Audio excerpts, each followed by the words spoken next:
नमस्कार, मैं हूँ पार्थ और आज मैं आपको लेकर के आया हूँ जनकपुरी।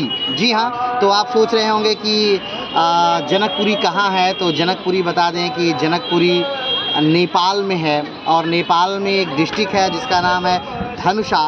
उस धनुषा डिस्ट्रिक्ट के अंतर्गत ही जनकपुरी एक स्थान है।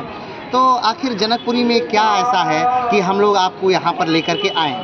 तो जनकपुरी में है जनक का स्थान, यानी जनक का स्थान यानी राजा जनक जो राम के समय में थे, यानी एक तरह से कहा जाए तो जिनकी पुत्री से राम का विवाह हुआ था, ये वही जनक हैं। और ये जो नगरी है जनकपुर, ये उन्हीं की नगरी है।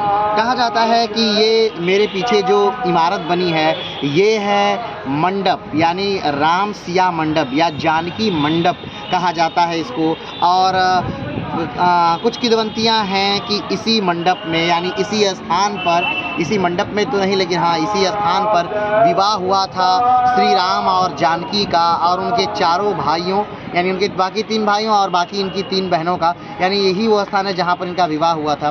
तो अगर आपको इस मंडप में आना है, यानी जानकी मंडप में, राम जानकी मंडप में आना है, तो आपका आना होगा जनकपुर। और जनकपुर आने के लिए आप को बिहार बॉर्डर से इंटर करना होगा। बिहार का एक डिस्ट्रिक्ट है सीतामढ़ी, और सीतामढ़ी डिस्ट्रिक्ट जो है वो लगता है जनकपुर से, यानी कि नेपाल से लगता है, और उसी रास्ते से होकर के आपको आना होगा जनकपुरी। यानी चूँकि वैसे तो कई सारे मार्ग हैं नेपाल में प्रवेश करने के। एक नौतनवा मार्ग है, आप वहाँ से जा सकते हैं।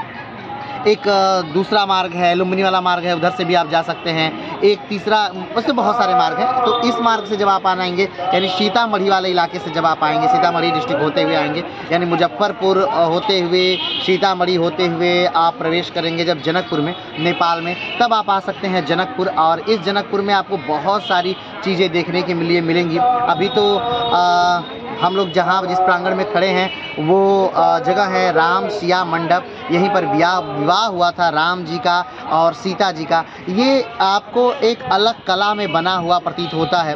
तो ये जो कला है ये मंदिर निर्माण की ही एक कला है, क्योंकि मंदिर निर्माण की 3 शैलियाँ होती हैं। एक द्रविड़ शैली होती है, एक पगोड़ा शैली होती है और एक नागर शैली होती है। नागर शैली की मंदिरें जो उत्तर भारत में बनती हैं, जो चतुष्कोणी होती हैं, जिनके ऊपर झंडा ध्वज लगा होता है, वो नागर शैली की मंदिर होती हैं, आप जानते हैं। जो द्रविड़ शैली की मंदिरें होती हैं वो दक्षिण भारत में बनती हैं।